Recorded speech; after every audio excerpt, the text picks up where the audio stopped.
السلام علیکم ناظرین، آج کے اس پروگرام میں قرآن کی ایک بہت مشہور آیت پر ہم گفتگو کریں گے۔ سورہ بقرہ کی یہ 30ویں آیت ہے۔ اللہ نے فرمایا وَإِذْ قَالَ رَبُّكَ لِلْمَلَائِكَةِ إِنِّي جَاعِلٌ فِي الْأَرْضِ خَلِيفَةً قَالُوا أَتَجْعَلُ فِيهَا مَن يُفْسِدُ فِيهَا وَيَسْفِكُ الدِّمَاءَ وَنَحْنُ نُسَبِّحُ بِحَمْدِكَ وَنُقَدِّسُ لَكَ قَالَ إِنِّي أَعْلَمُ مَا لَا تَعْلَمُونَ۔ میں زمین پر ایک خلیفہ بنانے جا رہا ہوں۔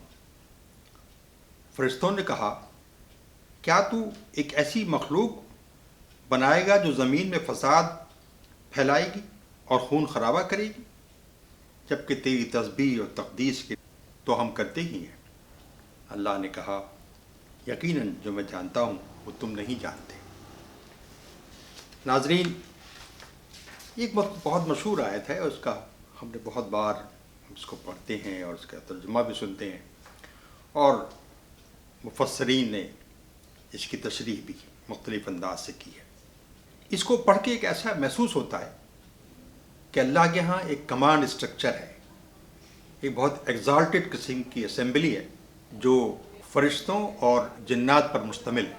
اس ایگزالٹڈ اسمبلی کی نوعیت یہ ہے کہ اللہ جب کوئی بہت اہم کام منصوبہ بناتا ہے تو اس اسمبلی کو اس سے باخبر کرتا ہے، اور ایسا لگتا ہے کہ یہ اس اسمبلی کے کچھ چنندہ لوگ اللہ کے ان منصوبوں کو پورا کرنے میں معاون بھی ہوتے ہیں۔ جیسا کہ ہم پہلے بھی دیکھ چکے ہیں کہ آدم کی پیدائش میں، عیسیٰ کی پیدائش میں روح کا فرما رہی، اللہ نے روح سے کام لیا، اور بھی کچھ ایسی باتیں سمجھ میں آتی ہیں جہاں لگتا ہے کہ اللہ نے کہ یہ کمانڈ اسٹرکچر ہے اس کو استعمال کیا ہے۔ ہم اس پر اس وقت زیادہ گفتگو نہیں کریں گے۔ اس آیت میں دو الفاظ بڑے اہم ہیں اور بڑے معنی کھولتے ہیں۔ ایک لفظ ہے خلیفہ اور دوسرا ہے فساد۔ لفظ خلیفہ کے جو لغوی معنی ہے اس کا مطلب یہ ہوتا ہے کہ ایک ایسا گروہ جو کسی دوسرے گروہ کو بالکلیہ مکمل طور پر ختم کرنے کے بعد اس کی جگہ لیتا ہے، یعنی بعد میں آنے والا گروہ۔ جو ایک گروہ بالکل معدوم ہو جائے اور اس کی جگہ کوئی دوسرا گروہ لے لے، لفظ خلیفہ اس صورتحال میں استعمال ہوتا ہے۔ اب بالعموم ہم جو پڑھتے ہیں اور جو ہم کو معنی سمجھائے گئے ہیں مفسرین اور علماء کے ذریعے سے، وہ یہ ہے کہ انسان اللہ کا خلیفہ ہے۔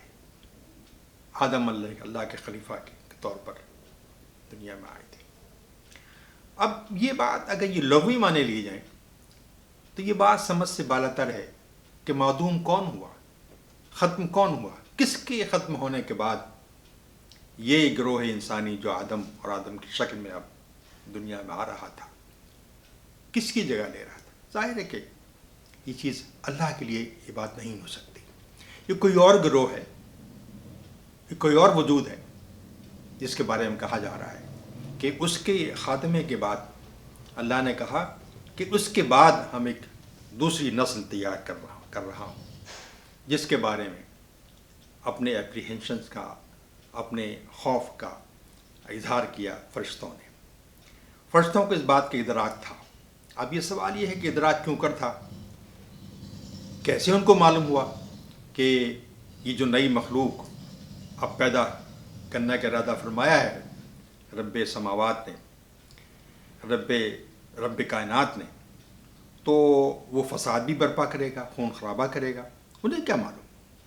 ہمارے مفسرین نے یہ کہا ہے کہ کیونکہ اس کو ایک بااختیار ایک وجود کی حیثیت دی جا رہی تھی، تو اختیار کے اندر یہ شامل ہے کہ وہ یہ سب اس کے اندر یہ کمزوریاں ہو سکتی ہیں۔ یہ ایک ایکسپلینیشن تو ہو سکتا ہے، لیکن بہت زیادہ پلازیبل ایکسپلینیشن محسوس نہیں ہوتا۔ تو ایک بات تو یہ ہوئی، خلیفہ کے معنی تو یہ متعین ہم کرنے کی کوشش کر رہے ہیں کہ کسی ایک نسل کے مکمل طور پر خاتمے کے بعد ایک دوسری نسل جب آتی ہے اس کو اس کے سینس میں، اس کے پس منظر میں لفظ خلیفہ کا استعمال ہوتا ہے۔ دوسرا لفظ فساد ہے۔ فساد کے معنی جو ہیں خون خرابے کے ہیں، ڈسٹربنس کے ہیں، اور ایک معنی ہے اس کے اختلاف کے بھی۔ اختلاف کرنا، خون خرابہ کرنا. آپ دیکھیں کہ لفظ اختلاف کرنا بھی، اور یہ معنی جو میں بتا رہا ہوں آپ کو، یہ مشہور ڈکشنری لین کے اندر دیے ہوئے معنی، اور لین نے جن مشہور ڈکشنری سے، عربک ڈکشنری سے، لسان العرب اور قاموس کے حوالے سے یہ معنی متعین کیے ہیں. تو فساد میں دونوں چیزیں شامل ہیں، گویا اس میں خون خرابہ بھی شامل ہے اور اختلاف بھی شامل ہے. یہ دونوں معنی ہمارے ذہن میں رہنے چاہیے.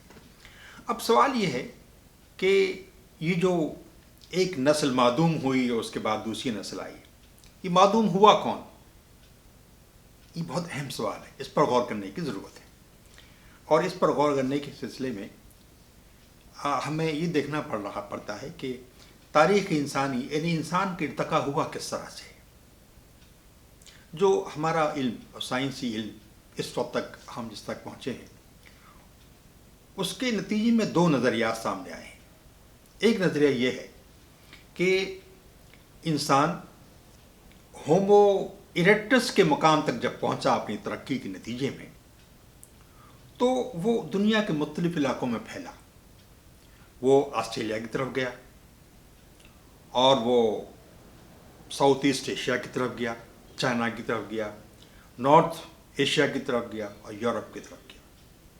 یہ جاوا مین اور چائنا مین انہی ممالک اور انہی جغرافیائی علاقوں میں جانے والے افراد کو یہ نام دیے گئے ہیں. یورپ میں جو گیا اس کو نینڈرتھل کہا گیا ہے. تو یہ جو وہاں ان علاقوں میں یہ لوگ گئے، تو ایک بات تو یہ واضح رہنی چاہیے کہ اناٹومیکل جو اسٹرکچر تھا وہ مختلف تھا. ان کے جسموں پر بال تھے اور ان کی کھالیں بہت موٹی تھیں.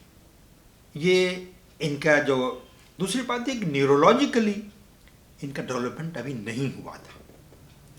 جب یہ نسل جو ابھی ہومو ایریکٹس ہی تھی، یہ نسل ہومو سیپینس تک پہنچی. ہومو سیپینس ہومو ایریکٹس کے بعد کی ایک نسل ہے، اور ہومو سیپینس کی خصوصیت یہ تھی کہ یہ اناٹومیکلی یہ ہومو ایریکٹس سے مختلف تھے. ان کی کھال اتنی موٹی نہیں تھی، جسم پر بال اب نہیں رہے تھے. جسم پر بال نہیں رہے تھے اور کھال موٹی نہ ہو کر نازک ہو گئی تھی. اس کے نتیجے میں اس بات کا امکان تھا کہ اگر کہیں ان کے جسم پر کہیں کٹ لگ جائے تو خون بہہ سکتا تھا. لیکن کچھ ایسا انتظام ہوا تھا ان کے لیے کہ پہلی نسلوں میں کا جو خون تھا وہ کلاٹنگ نہیں ہوتی تھی. اس کی ہومو سیپینس میں کلاٹنگ ہونے لگی تھی. یہ نیورولوجیکلی بھی بہت ایڈوانس ہو گئے تھے، اور ان کی خوبی یہ تھی، نیورولوجیکل ایڈوانسمنٹ اس طرح ظاہر ہوا تھا کہ یہ ایڈورس کنڈیشن میں زندہ رہنے کا گر ان کو آتا تھا. یہ سیکھ گئے تھے. یعنی مخالف ماحول میں بھی یہ راہ نکالنے کی صلاحیت ان کے اندر پیدا ہو گئی تھی سروائیو کرنے کے لیے. تو یہ تو صورتحال تھی ان کی. لیکن نظریہ یہ تھا کہ یہ جو ہومو سیپینس اب آئے ہیں، یہ بیسیکلی ارتقاء کے نتیجے میں آئے ہیں، ایوولوشن کے نتیجے میں آئے ہیں. یعنی ایوولوشن کا جو پروسیس ہے اس کے نتیجے میں ہومو ایریکٹس یا نینڈرتھلز یہ تبدیل ہوئے، ایوالو ہوئے. اور ایوالوشن جب میں کہہ رہا ہوں تو اسی ٹیکنیکل ٹرمز میں کہہ رہا ہوں، جو کہ تھیوری آف ایوولوشن کے ذریعے اس کا اظہار ہوتا ہے. تو یہ اس شکل میں یہ تو لوگ تبدیل ہو گئے تھے. یہ ایک نقطۂ نظر تھا. دوسرا نقطۂ نظر یہ تھا کہ ہومو سیپینس کی جو آمد ہے ہومو ایریکٹس کے بعد، یہ ایوولوشن کے ذریعے نہیں ہوئی.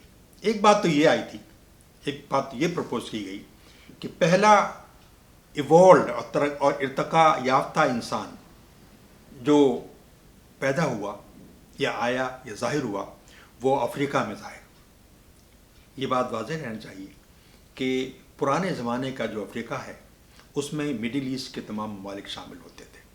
صرف وہی کانٹیننٹ نہیں ہے جو اس وقت ہمارا ہے، بلکہ یہ تمام علاقے اسی میں شامل تھے اس کے اندر. تو یہ بات کہ پہلا جو ایوالوڈ انسان تھا وہ افریقہ میں ظاہر ہوا تھا. ایک بات تو یہ. دوسری بات یہ کہ جو ہومو سیپینس آئے یہ ایوولوشن کے نتیجے میں نہیں آئے، بلکہ یہ آئے اور انہوں نے ہومو ایریکٹس کی تمام شکلوں کو نیست و نابود کر دیا، ان کو ختم کر دیا، ان کو ٹوٹل ریپلیسمنٹ ہوا۔ یہ جو نقطہ نظر ہے جن لوگوں نے دیا ہے، یا یہ اس وقت نقطہ نظر دیا گیا جبکہ جینیٹک اسٹڈیز منظر عام پر آ چکی تھیں، اور جینز کے مطالعے کے ذریعے سے انہوں نے انسانی ارتقاء کی تاریخ کا مطالعہ کرنا شروع کیا تھا۔ تو یہاں سے ایوولوشن غائب ہو گیا، بلکہ ایسا ہوا کہ ڈائریکٹ ایک نسل آئی اور اسے دوسروں کو بالکل ریپلیس کر دیا۔ ایوالو نہیں ہوئے بلکہ ریپلیس کیا ان کو۔ اب اس ریپلیسمنٹ میں یہ سوال ہے کہ ریپلیسمنٹ کس طرح ہوا ہوگا؟ یعنی جو موجود تھے ہومو ایریکٹس اور اس کی مختلف شکلیں، تو ہومو سیپینس کیونکہ اناٹومیکلی اور فزیکلی ذرا کمزور تھے، میں نے عرض کیا کہ ان کی جو کھال تھی وہ نازک تھی اور چنانچہ خون بہہ سکتا تھا، تو ایسا محسوس ہوتا ہے کہ ان کی جو سروائیول انسٹنکٹ تھی، یہ اپنی زندگی کے تحفظ کے بارے میں گویا یہ کہا جائے کہ عدم تحفظ کا شکار ہو گئے، اور اس کے نتیجے میں ان کو شاید یہ خواہش ہوئی یا یہ ضرورت محسوس ہوئی کہ دوسرے جو لوگ ہیں ان کو ہم ختم کر دیں، ان کو جنگ کر کے ان کو ختم کر دی جائے۔ اب کیونکہ یہ زیادہ ایڈوانس ہو گئے تھے کریٹیو اعتبار سے، نیورولوجیکلی یہ لوگ ایڈوانس ہو چکے تھے، یعنی اپنی عقل کا استعمال بہتر طور پر کرنے لگے تھے، اس لیے یہ ہومو ایریکٹس کو بالکل مکمل طور پر ختم کرنے میں یہ لوگ کامیاب ہوئے۔ تو یہ جو ٹوٹلی جو نسل مکمل طور پر معدوم ہوئی، وہ ہومو سیپینس کے ذریعے ہومو ایریکٹس کی نسل مکمل طور پر معدوم ہوئی۔ اس میں جنگ بھی ہوئی ہوگی، خون خرابہ بھی ہوا ہوگا، اور ہومو سیپینس کی جو کریٹیو صلاحیتیں تھیں ان کے نیورولوجیکل ایڈوانسمنٹ کے نتیجے میں وہ بھی استعمال ہوئی ہوں گی۔ تو اب یہ جو لفظ فساد ہے، جیسا کہ میں نے عرض کیا، دونوں باتیں شامل ہیں۔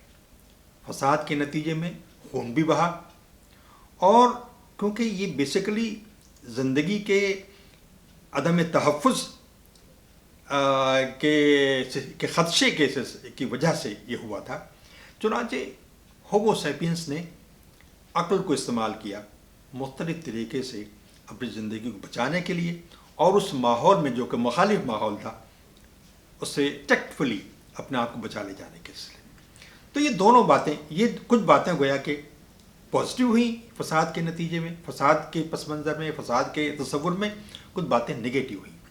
نگیٹو وہ اس کے نتیجے میں خون خرابہ ہوا، اس کو ہم نگیٹو کہیں گے، اور پازیٹیو یہ بات کہ اسی فساد کے نتیجے میں آدمی کو سروائیو کرنے کے لیے جو ضروری صلاحیتیں اور جو استطاعتیں ضروری تھیں وہ انسان ان کو استعمال کر سکا اور ان کو زیادہ بہتر طور پر شارپ کر سکا۔ یہ دو باتیں تھیں۔ اب زندگی کو آگے بڑھانے کے لیے یہ دوسری صلاحیت بہت ضروری ہے۔ یقیناً اس میں نقصان تو ہوتا ہے، خون تو بہتا ہے، لیکن اس کے باوجود خون کی حفاظت بھی ہوتی ہے، یہ بات ہمیں معلوم ہونی چاہیے۔ یہ بات بھی ہمارے سمجھ میں آنی چاہیے کہ جب فرشتوں نے یہ بات کہی اور اللہ کے اس منصوبے پر اعتراض کیا، تو ایسا لگتا ہے کہ اس گزشتہ نسل کو جو کہ ہومو ایریکٹس ہومو سیپینس کی شکل میں اپنی کارکردگی دنیا میں دکھا رہی تھی، یہ فرشتے اور جنات جو اللہ کے اس میں شامل تھے کمانڈ اسٹرکچر میں، وہ اس کو بنظر غیر دیکھ رہے تھے۔ ان کی پرفارمنس ان کے سامنے تھی، انہیں معلوم تھا کہ خون خرابہ ہو رہا ہے، خون بہہ رہا ہے۔ جبھی انہوں نے کہا اللہ سے کہ خون بہائے گی یہ نسل، تو پھر اللہ نے جب یہ کہا کہ تم نہیں جانتے میں جانتا ہوں، تو اس میں ایک بات شامل ہے کہ اللہ نے اس کا انکار نہیں کیا کہ یہ جو نسل میں اب بنانے جا رہا ہوں آدم کی شکل میں، یہ اس کے اندر یہ کمزوریاں نہیں ہوں گی۔ ایسا لگتا ہے کہ یقیناً اللہ نے اس کو تسلیم کیا کہ ہاں یہ بھی خون بہائیں گے، یہ بھی فساد کریں گے، لیکن فساد کے اس پہلو کو جو کریٹیو صلاحیتوں کا حامل نظر آتا ہے، اس کی بنا پر زندگی آگے بڑھتی ہے. یعنی اگر زندہ رہنے کی تمنا نہ ہو، لوگوں سے آگے بڑھنے کی خواہش نہ ہو، تو زندگی کی گاڑی آگے نہ بڑھ پائے. اب اگر یہ ایک حد میں رہے تو یہ بہت پازیٹیو ہے، لیکن اگر یہ اس طرح سے ہو کہ خون خرابہ ہونے لگے تو یہ نگیٹو ہے. لیکن ان کا وجود عین فطرت ہے اور اللہ نے اس سے انکار نہیں کیا.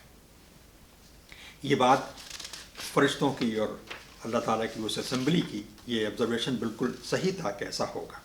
گویا کہ فرشتوں کو یہ نہیں معلوم تھا کہ اللہ کا منصوبہ اس میں کیا ہے اور ان کی یہ خوبیاں جو لفظ فساد کے اندر شامل ہیں وہ کس طرح ظاہر کریں گی. چنانچہ اللہ نے جب یہ کہا کہ تمہیں نہیں معلوم جو میں جانتا ہوں، اس کے کئی معنی ہو سکتے ہیں. ایک معنی یہ کہ یہ جو تبدیلیاں اللہ نے انسان میں کر دی تھیں، ہومو ایریکٹس سے جب وہ ہومو سیپینس میں آئے تھے، اور ہومو سیپینس کا ارتقا ہوتے اور یہ ارتقا جو تھا یہ انٹر اسپیشیز ارتقا ہوا تھا. یعنی ابتدائی دور میں ہومو سیپینس یہ اتنے ان کا ارتقا یا یہ اتنے قریب نہیں تھے ماڈرن انسان کے. آہستہ آہستہ ہوئے اناٹومیکلی یہ انسان کے قریب، جدید انسان کے قریب ہوتے گئے، اور پھر آخری مرحلے میں ان کا نیورولوجیکل ارتقا ہوا، جس کے اندر اس کے نتیجے میں صلاحیتیں پیدا ہوئیں. تو اللہ نے یہ کہا ہوگا، اس سینس میں بھی یہ بات شاید کہی ہوگی کہ تمہیں نہیں معلوم کہ اس نسل کا ارتقا ہوتے ہوتے یہ اب کس مقام پر پہنچ چکی ہے، اس کے اندر کیا صلاحیتیں آ گئی ہیں. خون خرابہ بجا، فساد بجا، لیکن اب یہ صلاحیتیں بھی آ گئی ہیں، اور اس کے نتیجے میں اب جو نئی نسل جس کا میں ارادہ کر رہا ہوں، وہ ان تمام کمزوریاں رکھنے کے باوجود کیا کیا صلاحیتیں اس کے اندر ہوں گی اور کیا کیا یہ گل کھلائے گی. اس کے بعد دوسری آیت میں قرآن کریم میں جب اللہ نے یہ فرمایا کہ میں نے آدم کو نام سکھائے، اور پھر فرشتوں نے یہ بات نام جب پیش کیا گیا کہ آدم کو، تو فرشتوں نے جو بات کہی قرآن کی دوسری آیت سے واضح ہوتی ہے. اس پر انشاءاللہ ہم کسی اور مرحلے میں گفتگو کریں گے. لیکن ایک بات یہ واضح ہونی چاہیے، یہ جو اللہ نے فرشتوں سے کہا اور پھر فرشتوں کا اعتراض اور پھر فرشتوں کا یہ کہنا، یہ کسی ایک نشست میں نہیں ہو گیا.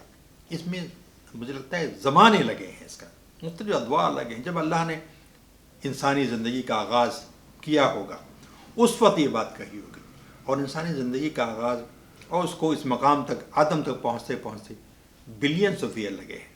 اللہ نے ایک آیت کے اندر یہ بات بتا دی، لیکن اس کا مطلب یہ نہیں ہے کہ ایک ہی نشست میں اللہ نے یہ کہا، فرشتوں نے پھر یہ بات کہی، اور پھر فرشتوں کے سامنے اللہ نے آدم کو پیش کیا، آدم کو نام سکھائے. یہ ایک لمبا طویل پروسیس ہے. اب انشاءاللہ ممکن ہے کسی اور مرحلے میں ہم یہ آدم اور اسماء کا جو تعلق ہے اور اس کا کیا پروسیس ممکنہ پروسیس ہوتا ہے، اس پر انشاءاللہ کسی اور مرحلے میں ہم اظہار خیال کریں گے. اللہ تعالی ہم سب کا حامی و ناصر.